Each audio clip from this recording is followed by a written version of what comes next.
So we will start in a couple of minutes. We're waiting for more people to connect.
We will start in a couple of minutes.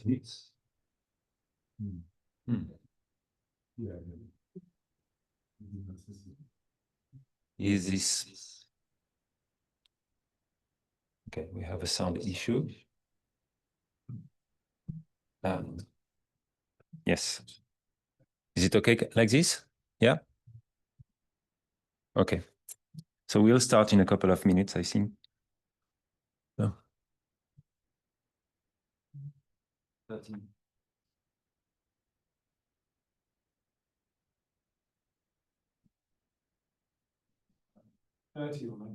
You know, I think a lot of people just sit and join. Yeah, it was the same yesterday. Yeah. Very fantastic. No one's used to actually being together anymore. We should give out drinks, food. Yes, that's the thing. You Yeah. could give, you know, a cappuccino to everybody.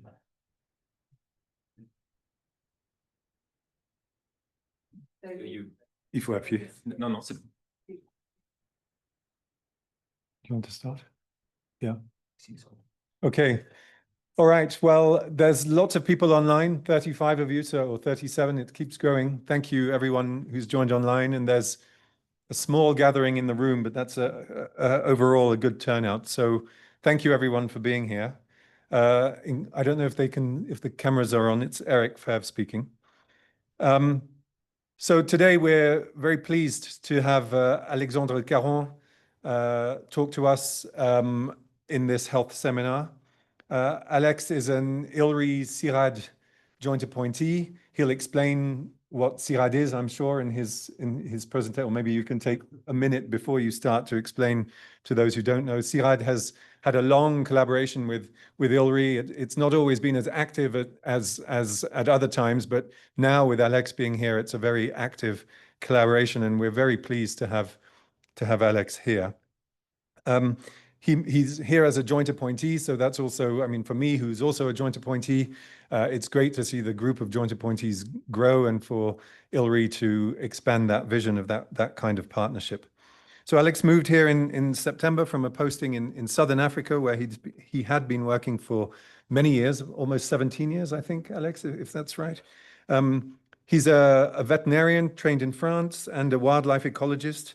And we've actually been flirting scientifically with Alex for a long time. I think we first had a proper chat about things we could do together sometime in 2013, if not before.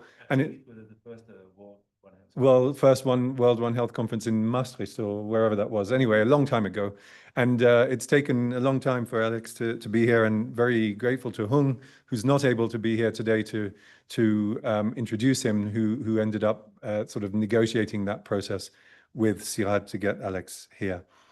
Alex is also part of the COHESA project. He's a co-PI on the big EU-funded COHESA project, which ILRI runs. So it seemed like a very natural thing for him to come in and expand the work here. So his work is really on the ecology of pathogen transmission at livestock, wildlife, and human interfaces. So that fits really nicely with ILRI's new scientific strategy and agenda. So he's bang in the middle of the kinds of things that we want to do more of. And so it's great to have Alex around. Alex, we're really pleased to have you here, and we're very excited to hear what thoughts you have to share with us today. Thank you. Thank you very much, Eric. Thank you, ILRI, for giving me this opportunity to present today, and thank you all for being here. So yes, I will give a quick word about Cirad. Cirad is an international center for agricultural research for development. So it's a French research organization.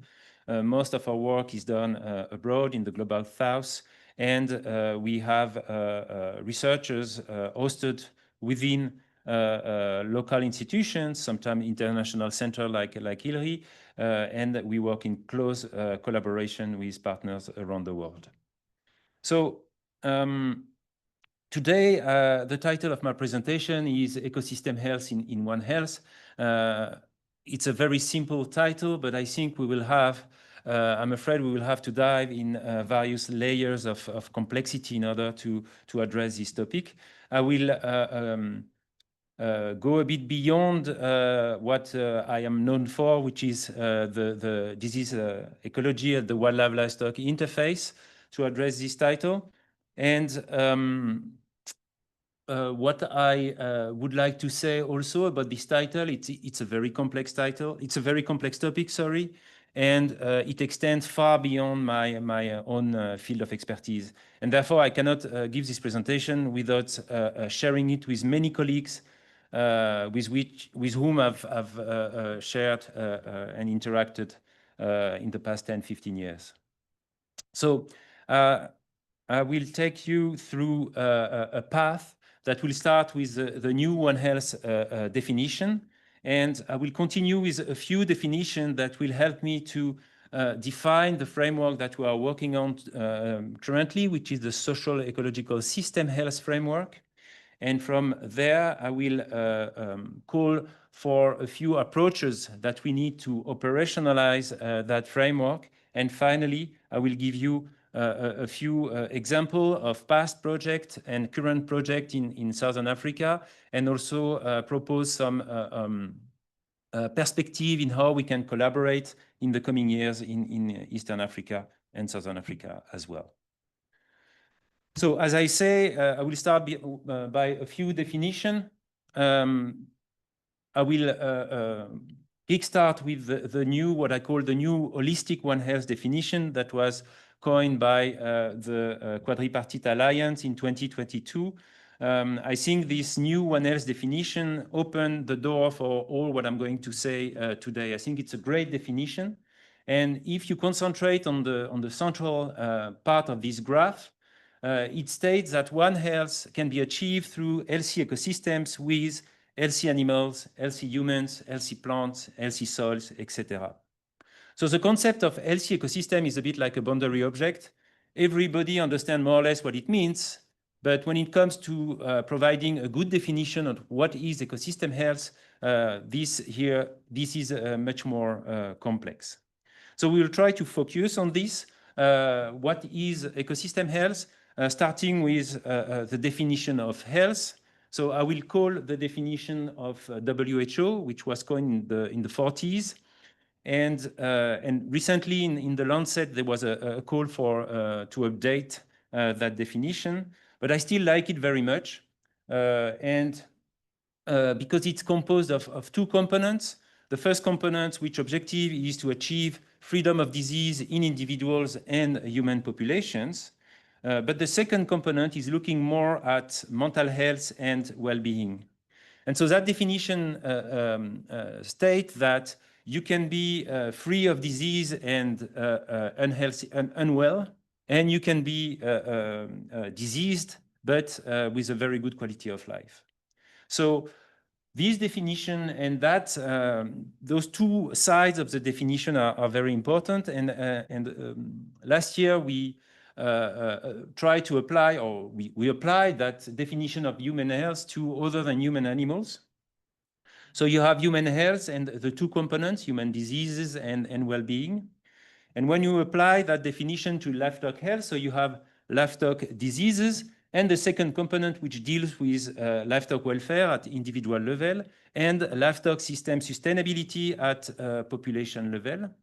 And when you apply that to wildlife health, you have wildlife diseases on one side and wildlife welfare at the individual level and wildlife conservation at the population or community level. And what's interesting in using that definition of health to livestock health and wildlife health is that it's not just about veterinarians, and it calls to a wider range of disciplines in order to tackle those health in those animal groups. Ecosystem. So I put here a very straightforward definition of ecosystem. It's a bunch of organisms in interaction with and within their environment. And it's, of course, a definition from the natural sciences. But in the late 1990s and beginning of the 2000s, some scholars pointed out at the fact that there were very few remaining pristine ecosystems, and that most of them were, in fact, the interaction between a natural system composed of living organisms, wild plants, wild animals in interaction with ecological functionality, and a social or a human system interacting with it. And that social and human system is composed of human infrastructures, human institutions, providing formal and informal rules that dictate the perception, values, and behavior of different groups of humans within ecosystem. And those behavior of humans would lead to, for example, the sustainable or unsustainable use of natural resources. So they coined the term of social ecological system, and this term became very popular in the last 25 years. This is a very rich field of research. But lately, there have been some criticism, especially the fact that when you take into account, when you represent a social ecological system, the fact that you're putting the human system disconnected from the natural system is reinforcing the type of human-nature relationship that is currently dominating across the world. And the problem with the current relationship is that it's a relationship that was defined at the same time as the emergence of capitalism, of the influence of religions that say that nature is here for humans, and humans can use nature and for their own benefit, basically. And today, of course, we realize that that type of relationship is unsustainable, and that, in fact, we are dependent on nature, and we need to start caring for nature. So I put here on the top right the first page, the front page of an IPBES assessment. IPBES is like IPCC for biodiversity. And this assessment is about the diverse values and valuation of nature. And in this report, they basically show that there is not only one dominant human-nature relationship. There is one, the one that was imposed across the world through colonization, but there's still remaining a lot of different types of human-nature relationships. I put the example of Mother Earth for South America or Ubuntu in Southern Africa. And those relationships integrate much more human into nature. Humans are part of nature, and they're interacting with living and non-living organisms. And so rethinking and challenging the relationship between human and nature is very core to the social ecological system framework. Now, the first time, or one of the first time that ecosystem health was coined was in the late 90s. Rapport and his colleagues use the metaphor of ecosystem as an organism to try to look at what are the indicators of the health of an ecosystem and what could be the symptoms of disease within ecosystems. So in terms of indicators, they talked about resilience, vigor, stability, sustainability. We talk also today about robustness.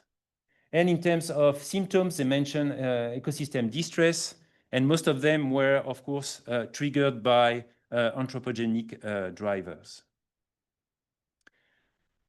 this topic of ecosystem health is a full discipline today within the natural sciences.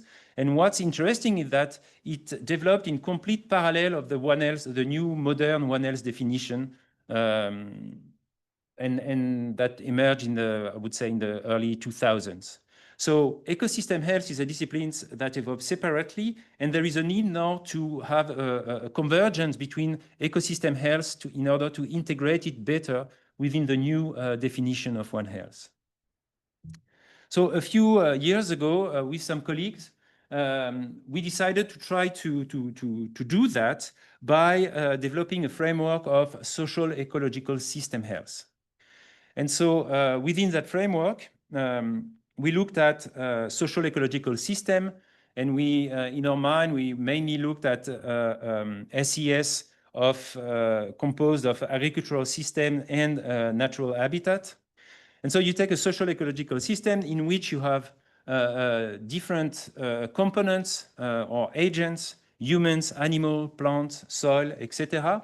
And each of these groups can be characterized by its own health. So within social ecological system health, you will have the soil health, human health, animal health, plant health, etc. And so we define the health of a social ecological system not only as the sum of the different health components within that system, but also with a specific characteristic of SES, such as resilience, sustainability, and robustness. And what's interesting here is that one of the first output of that thinking is that you cannot achieve the best, the optimum health for each of the components within a SES. You need to do compromise, trade-offs between the different components. And so a major question is about which trade-off, who's deciding about those trade-offs, and how do you implement them? And so this is quite at the core of social ecological system health.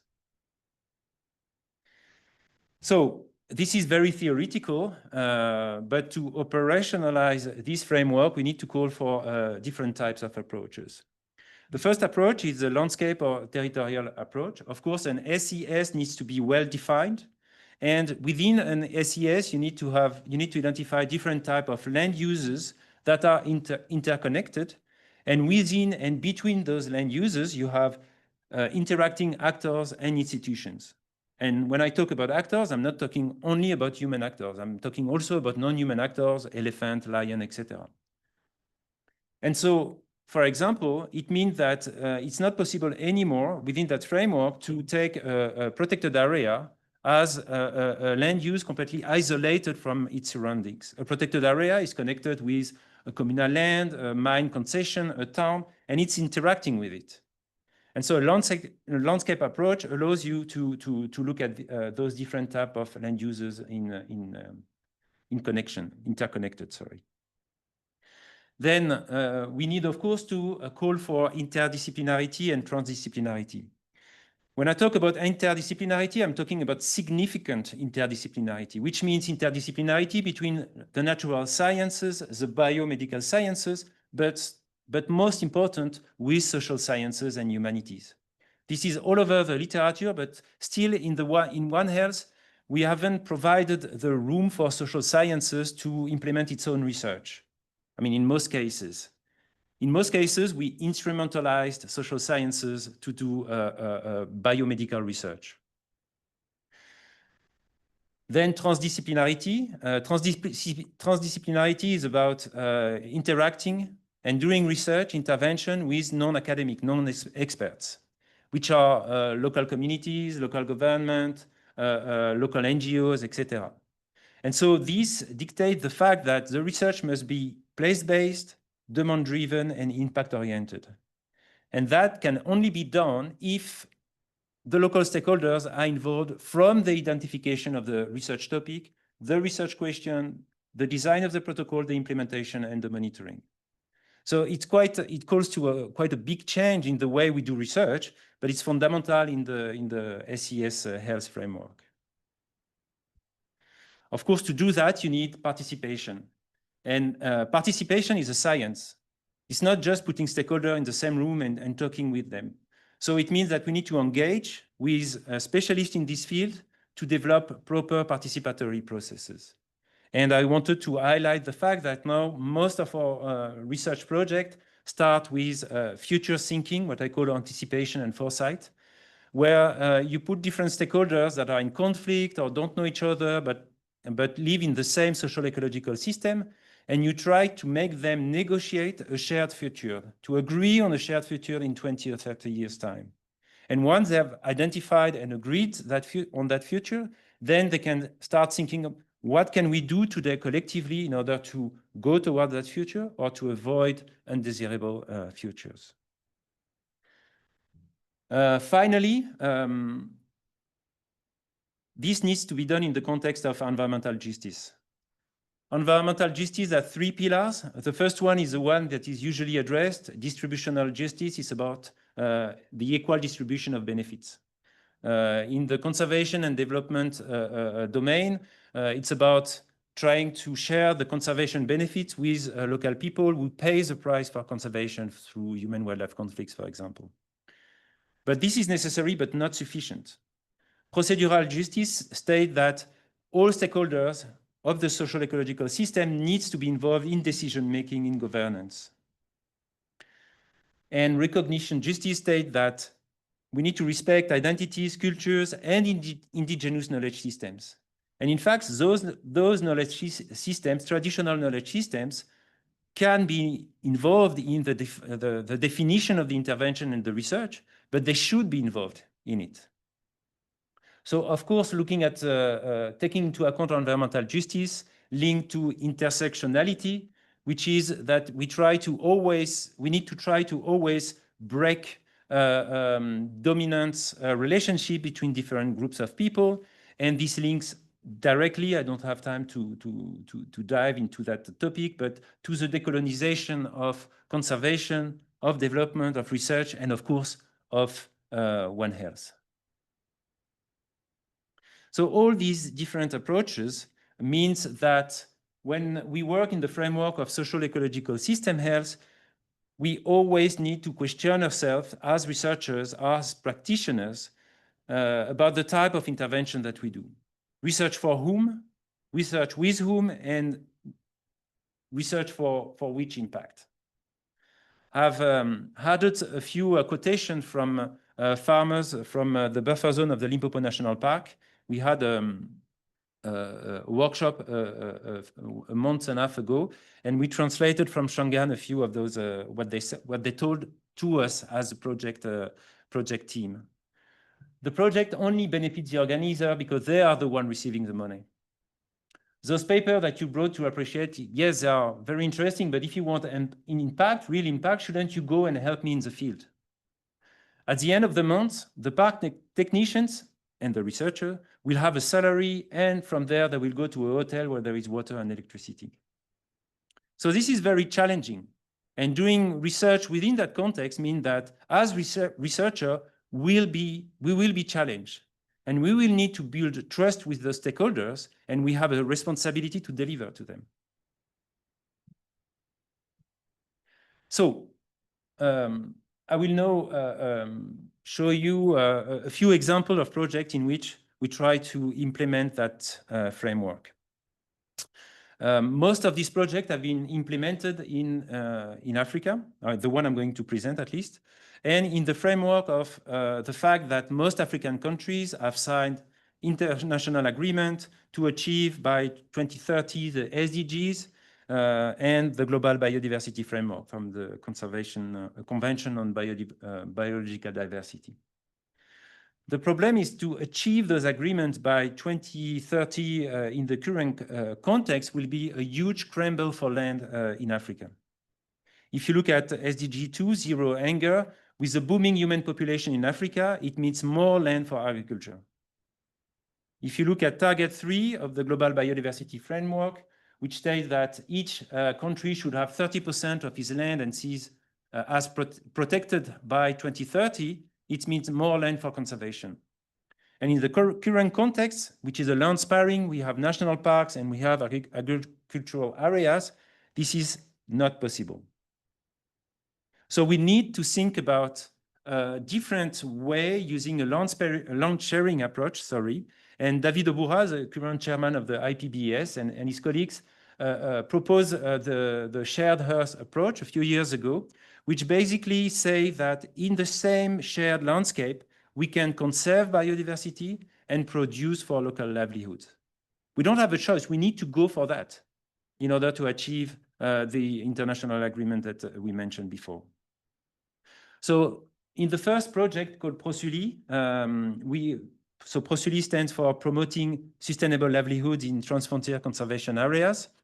We worked in Southern Africa in TFCA, Transfrontier Conservation Area, which are basically a large tract of land, which objective is the conservation of biodiversity, but also the well-being of people living in those landscapes.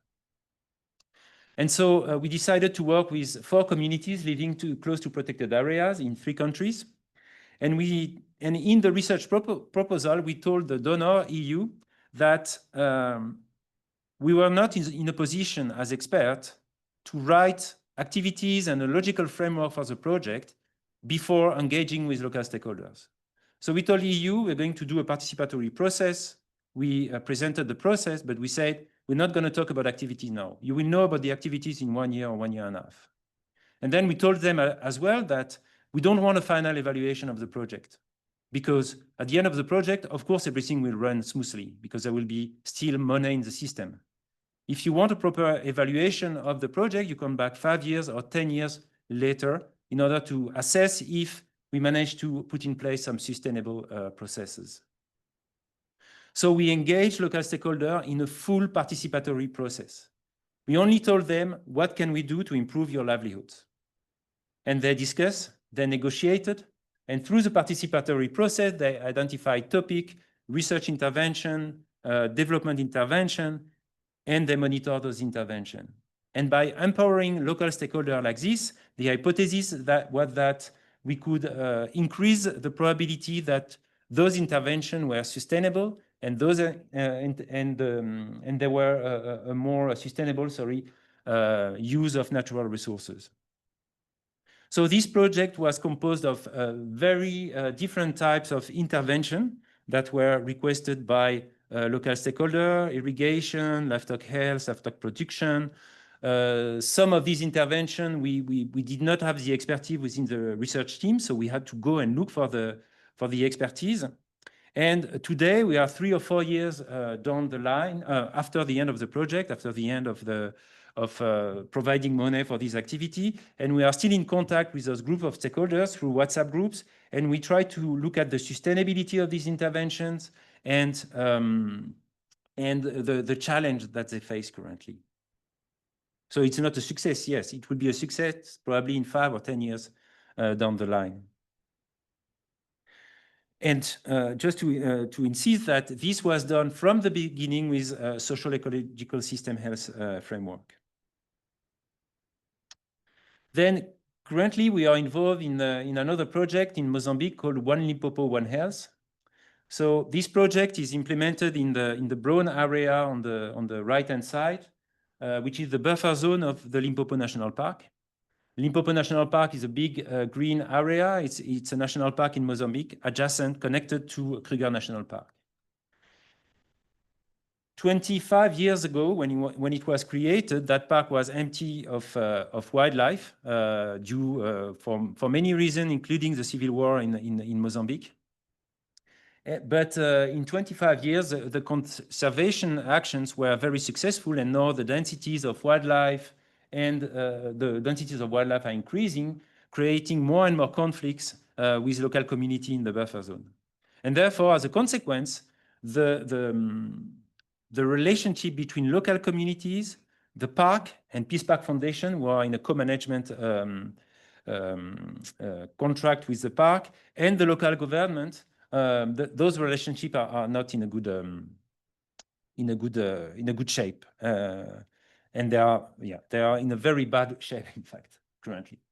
And so our role as the University of Eduardo Mondlane and ourselves is to try to improve those relationships in order to maximize the impact of the livelihood intervention in this buffer zone. And what we negotiated and we obtained is that we had a full year of inception phase in order to design and adapt a series of participatory interventions in order to better understand the context, to build trust with the different stakeholders, which was not easy, especially local communities, which were always not welcoming any individuals coming from the exterior, even Mozambican researchers from Maputo. And today we are in a position to continue that participatory process, to co-design, involving for the first time all the different stakeholders of the buffer zone, a buffer zone management plan. And alongside that intervention, research topics were identified by local stakeholders, were designed, and we put in place some PhD and master theses that will be looking at those demand-driven research topics. So holistic rangeland management, human-elephant conflicts, governance issues within the social ecological system as examples. So before I conclude, I wanted to share a few ideas about opportunities that we could develop in Eastern Africa. It's also okay for Southern Africa.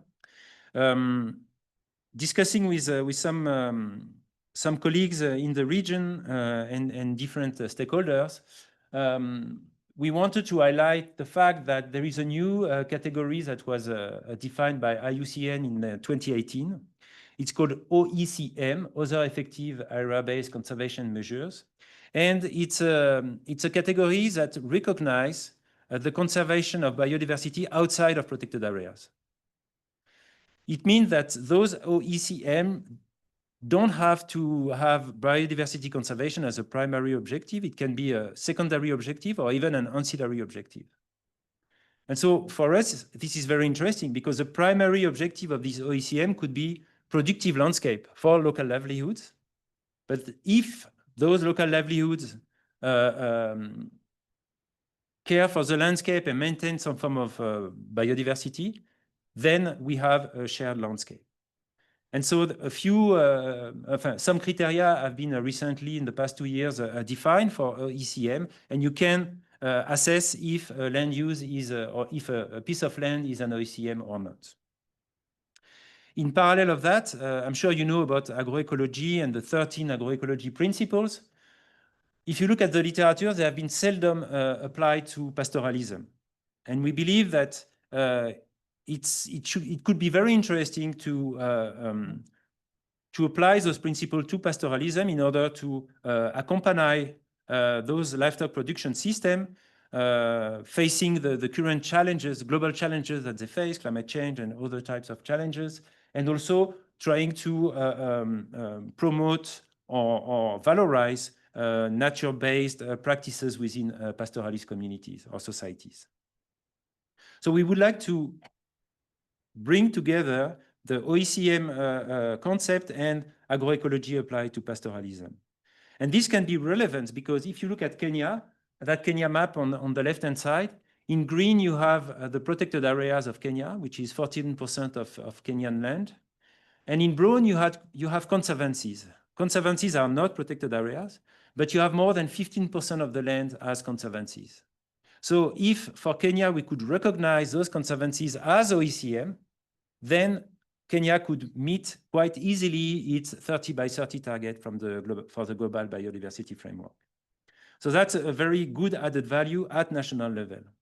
But it could be also a very nice added value for pastoral societies and pastoral production system, because in those conservancies, we have spaces in which we can apply our framework and we can think about shared landscape which deliver at the same time conservation of biodiversity and production for local livelihood. And it would be a way also to recognize pastoral societies and culture as custodians of savannas and as the one that have conserved those savannas until now.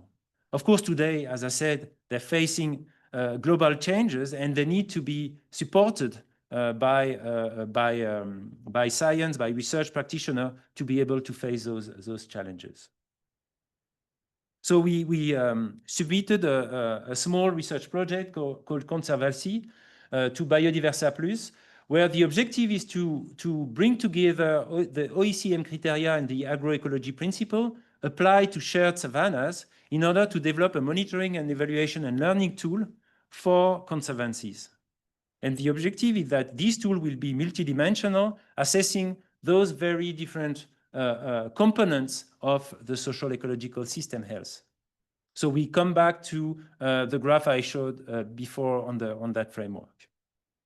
So we are waiting for the response for this call for proposal, but I think that there is a lot of opportunities to develop research around those areas, combining many different disciplines with that social ecological system approach in mind.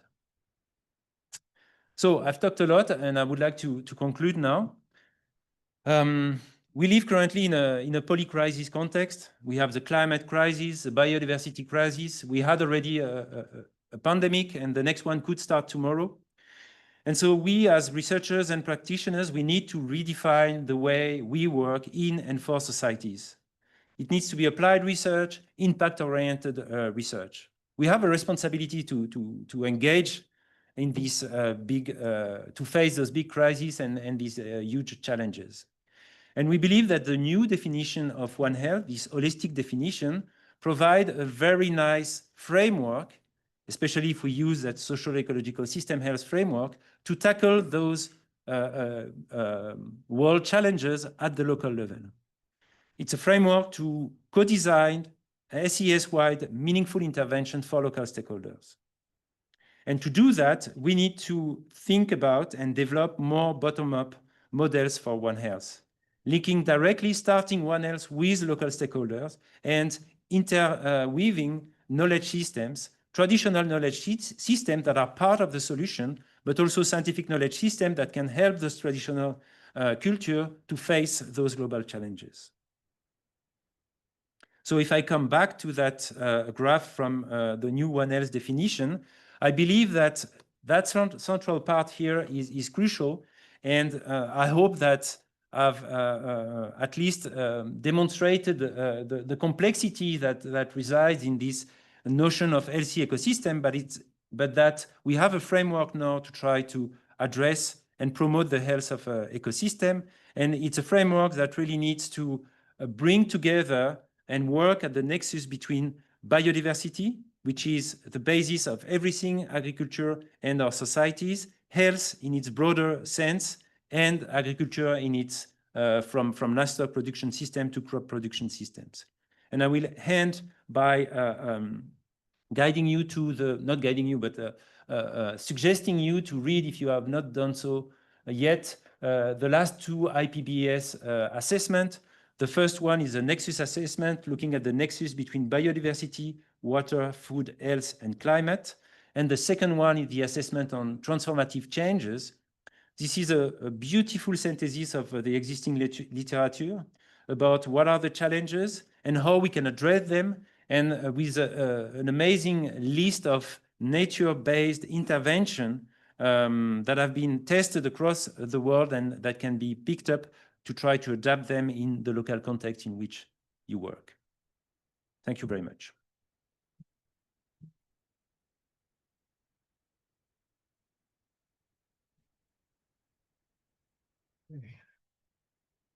Thank you very much, Alex. I'm sure you're perfectly capable of handling questions as they come up directly. Yeah. If you want to do that. We might start in the room and then move online. If people want to either put their hands up or write their questions in the chat. I guess before we do that, I'm going to ask a question of my own. First, a comment, if I may.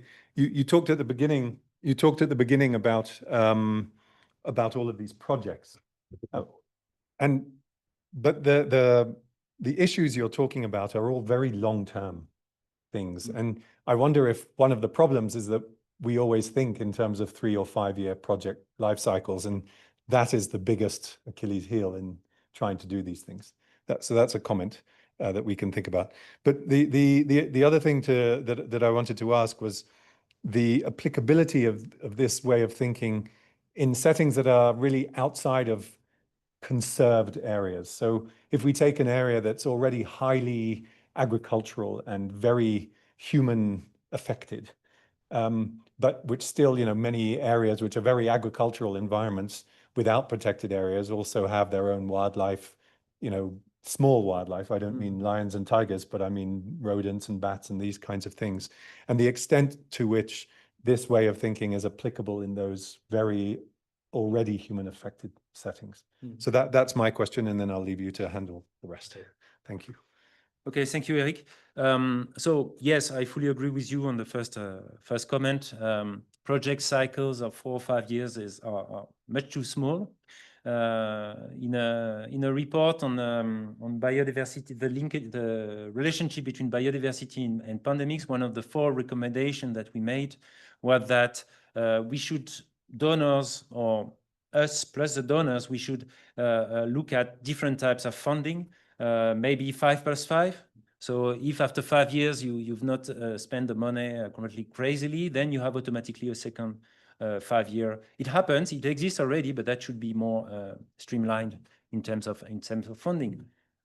Ecological processes, restoration of biodiversity are things that take time. And so, of course, after 3 or 4 years of intervention, especially if you spend 1 year or 2 years just to make sure that stakeholders understand each other and are ready to work collectively towards a common goal, then a 4 or 5 year project is much too small. Regarding more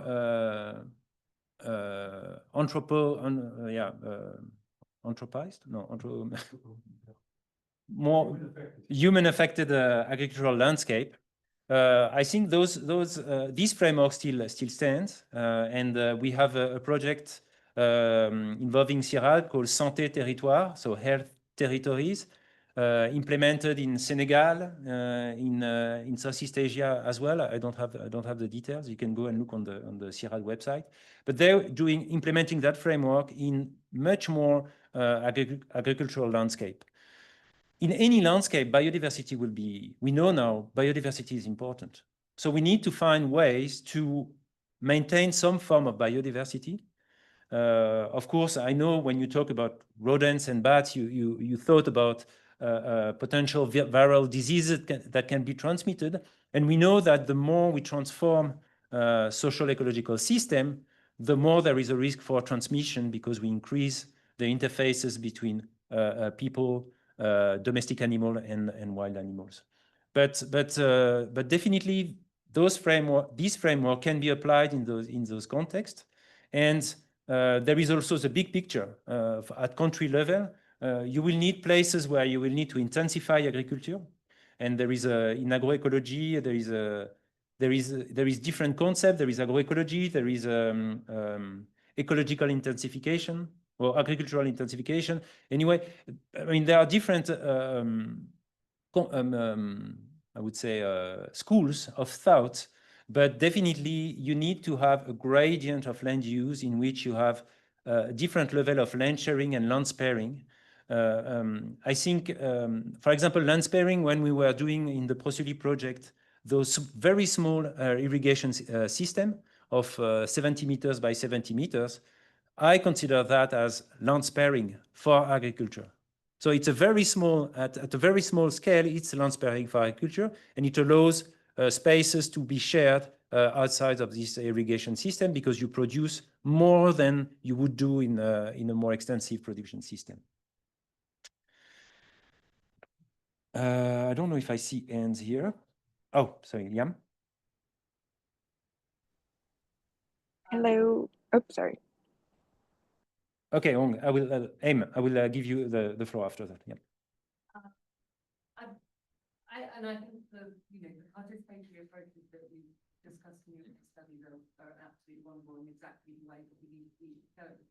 I've just got a question. Considering the sort of types of justice that you're talking about and the multiple actors in there, how do you, as a team, give the non-human actors in those systems a voice within your participation? Yeah. So the question, because I don't think people can hear, is how do we give a voice to non-human actors within those participatory processes. Well, it's a challenge. It's a challenge. You have people representing them, conservation NGOs. So those people are, I mean, those professionals are working towards conserving those non-human populations. So you have some voices already, but then you as a facilitator also, you need to sometimes to bring in back those actors that may, those non-human actors that may be forgotten or not. But I mean, in the discussion, when we talk about human-elephant conflicts, I mean, they are all over the place, elephants. And when we recently in the buffer zone of Limpopo, when we did those futures workshop, I mean, elephants were actors, huh? And we didn't put them there as actors. They were put them as actors because they destroy the fences that are put in place to block their movements. They are destroying crops. They are killing people. They are valued through traditional societies. So they are very important actors within the systems. And so often you don't need to defend them. They are there. And you have some actors like park. The objective of park is to protect elephants, basically. I don't know if it's a way to. But certain act of the voice, but I think I suppose there's always a risk, and I'm just interested in how to manage it, because however you do it, it's difficult of the lens being the human, where these non-human actors are benefiting that sort of that ecosystem health or human health, sort of always ending up sort of becoming the prevailing paradigm. And that's where the trade-off I mentioned between different health components. I mean, wildlife health need to be, I mean, not the sustainability, but elephant population needs to be controlled because they cannot increase. I mean, in Southern Africa, in most of protected area, there are too many elephants, and no one today knows how to control them. So it's a big issue, and in fact, those non-human actors, at least where I know more in Southern Africa, they are more protected than human actors, at least local communities. So it would be more to make sure that local communities, local stakeholders that don't have a voice, you make sure that you create a space where they can have a voice. So I would say it's more like those local humans actors that you need to care for instead of elephants, for example, where you have a strong push in terms of conservation and their well-being is imposed on local communities. All the very non-charismatic. Yes. Exactly. Yeah, no, it's great. Really, really interesting. Haim, you wanted to ask a question? Yes, thank you. Thank you for the presentation. That was great. So my question is that I think the operational research, the participatory research has come a very long way in the past 10 years. But I think, for example, for the government, for some big universities, and I don't have much experience in Africa, but in Southeast Asia, for example. So for big universities, you know, like this kind of research, is still not very popular, I would say, you know, because I think because of several reasons, and also on the government side as well, that they, as you mentioned, this approach is more bottom up. So I would just like to get your thoughts on how do we link this to the government's policy, or how to help them change this paradigm as well, thinking about more of a long-term impact, you know, because I think the first question about, or the first thought about the budget, I think is also true for the government. They, at least in developing countries, they don't have the capacity to plan for the next 10 or 15 years, or, you know, the very least 5 years. So I would just like to get your thoughts on this. Yeah, thank you. Okay, thank you. So I will not give you any thoughts about what can be done or should be done in Southeast Asia, because I don't know. This is not my field of expertise at all. But well, if we take the One Health domain, there is clearly a strong top-down push from international organization towards national levels, and the push to create One Health platform. The COISA project is about pushing for this institutionalization of One Health. But the way I see it is really to have a double push, one from the top down and one from the bottom up, and this needs to be met somewhere in the structure of your One Health institutionalization, which should go from national level to professional to provincial level to district level. After, of course, you can only work in the political space that you're allowed to, and in the countries we worked in, we had that possibility, even if I must say that in Mozambique, in the last 6 months, there have been some political troubles, and just going within communities and talking about their relationship with the government, etc., was not possible. So we had to stop the project for 4 months during political troubles. So yes, you're constrained by the political environment, and I don't know. I guess the little I know about Southeast Asia is that in some countries you can be very constrained, and I have no suggestion how to handle that. I see that Raphaël put the link to the project Santé Territoire if you want to know more about it in the chat. I see Oli. Thanks, Alex, and very many welcomes to Kenya. Sorry I haven't seen you since we were on the plane that day. Alex, I just wanted to give you a little bit of a heads up and a hope that we can get together at some point in the coming months. So I have last, I guess, 2-3 years been working on an ecosystem-wide monitoring framework in Narok around Masai Mara and all the conservancies and also pastoral lands that are not conservancies in the greater Mara ecosystem. And, you know, while I believe that the whole framework could benefit definitely from your SES, adding in some more elements. There's already quite a few because of the conservancies and what their models are. But I think that this comes in, you know, we're also working with OECMs. We're also in a transboundary area. It's also touches very heavily on what you were mentioning about your pastoralism, agroecology kind of interface. And, you know, because we've been playing, it started actually through work that I and others were doing with the Narok County, because you may already know that in Kenya, all the counties have had to do spatial planning. And that it was a pretty good starting point. They spent tremendous resources on it. It wasn't just a desk exercise. But of course, you know, some voices were stronger than other voices at that. And so, you know, now what we're trying to do, there's now an ecosystem management plan that sits within the county spatial plan. And within that ecosystem management plan, we're planning both for the protected area, which is a national reserve, and for all the community lands there around it.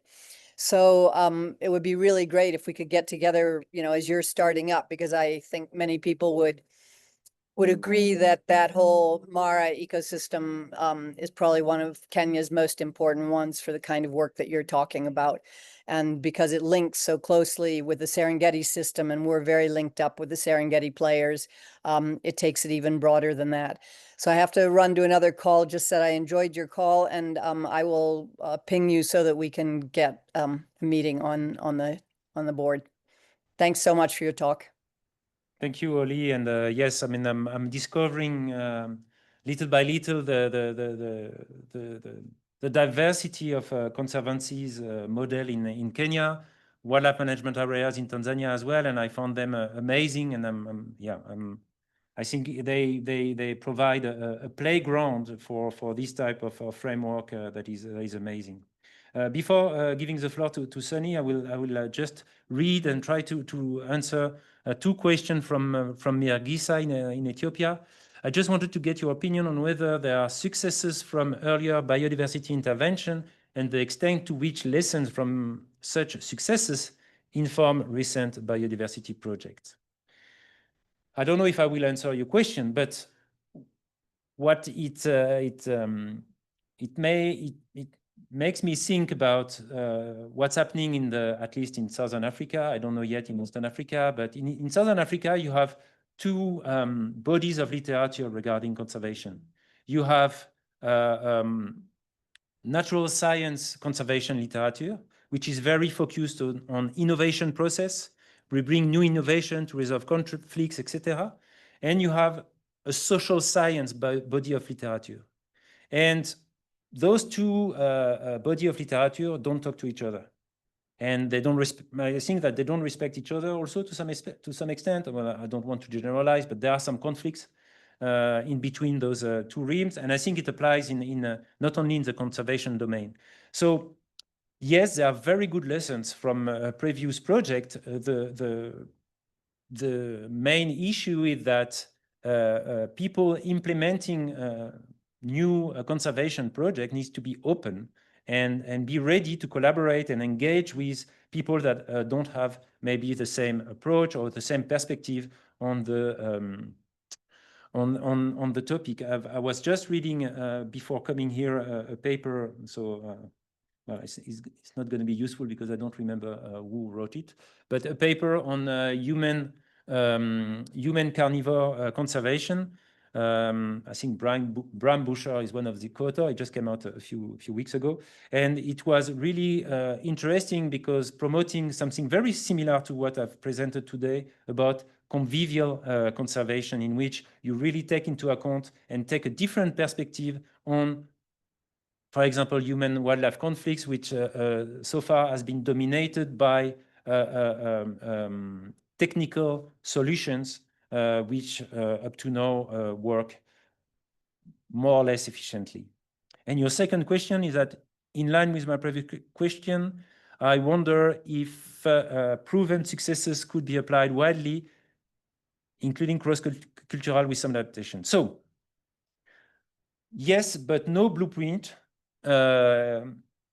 Each solution that works somewhere could work in another place, but you need to adapt it. And that's why that you need to put the stakeholders around the table, say, put in the middle of the table your innovation, say, this worked there. What do you think? How can this work in your context? And then you adapt.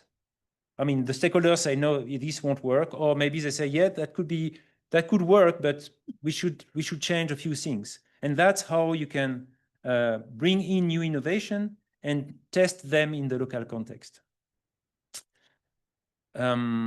Okay, Sunny, long time? Very long time, Alex. Since you were in Indonesia, actually, or Malaysia. I just wanted to get your thoughts. So basically, at the moment, I'm working on a One Health project, which we're in our 5.5 year and had pre-studies before that. And we're evaluating zoonotic malaria transmission in areas of large-scale land use change. So in Sumatra and Kalimantan, that is oil palm. So you have very rapid conversion. With our team, we have about ranges 30 to 40 different researchers from different fields. And for the first year, it seemed to be spending the whole time trying to translate that we were all speaking the same language between each other, from the doctors to the social scientists to the, all the different fields.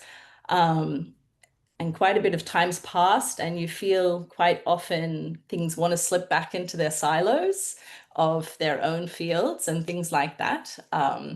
So again, it is a constant communication that's needed, but how do you in your project check, I guess, your own biases for your own specialization? So I didn't realize how bad mine still were until I had to co-design a survey and realized even my wildlife health questions were coming from a kind of backdoor way to find out what's happening more with the rural communities. So how do you ensure you're bringing in that equal thing of environmental health, human health, and wildlife health?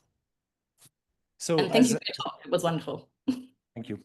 So as you mentioned, there is already from the beginning there is a semantic issue. We use some terms, but we don't have the same definition for the same terms. When we within the COESA project, we had a environment and ecosystem health conference in Wangi last year, and we were discussing about environmental health. And in fact, we realized after, because we had people from different, from public health, from ecology, social sciences, and we realized, in fact, that we were using environmental health with not the same definition. For public health practitioner, environmental health is a well-defined subfield, which is the impact of the environment on human health. And we, as ecologists, we were more talking about environmental health as the health of the environment. So yes, there is already a need to make sure we understand each other, and it takes time.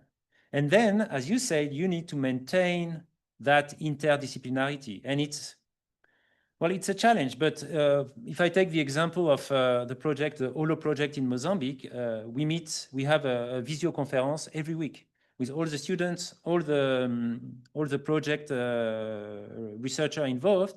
Every week we talk to each other. So it takes time, it's 1 hour per week at least, but we keep on exchanging and we keep on trying to move together. So there is it's a difference between, I don't know, is it pluridisciplinarity or multidisciplinarity and interdisciplinarity, in which in pluridisciplinarity, you agree on what each of the different experts will be doing, and then you meet at the end of the project and say, what did you find? What did you find? Okay, let's try to synthesize that. Here, you really need to work on your on regular exchanges and make sure you keep that social contact. But it's very difficult in the current context. I mean, in the room today, we had probably 7 or 8 persons physically present, and there were like there are currently 54% connected. So it's also difficult. Well, we have new tools, but at the same time, it's difficult to make sure that we keep working together and engaging all together. I hope I answered the question. But it's a challenge. It's about complexity. It's about addressing wicked problems, and interdisciplinarity is a difficult thing to achieve. Okay, I don't see any more questions, so I think we can stop here. Eric, do you want to officially? I can close for myself. Okay. Thanks a lot, everybody, for joining this morning. I'm very honored to have had so many people connecting, and I hope to talk to all of you soon. You know where I am, you know where I'm based, and I'm looking forward for more interaction in the future. Thank you very much.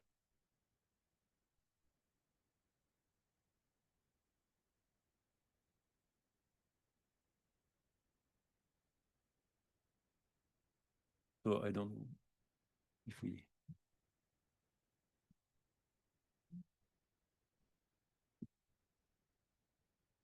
Okay, done.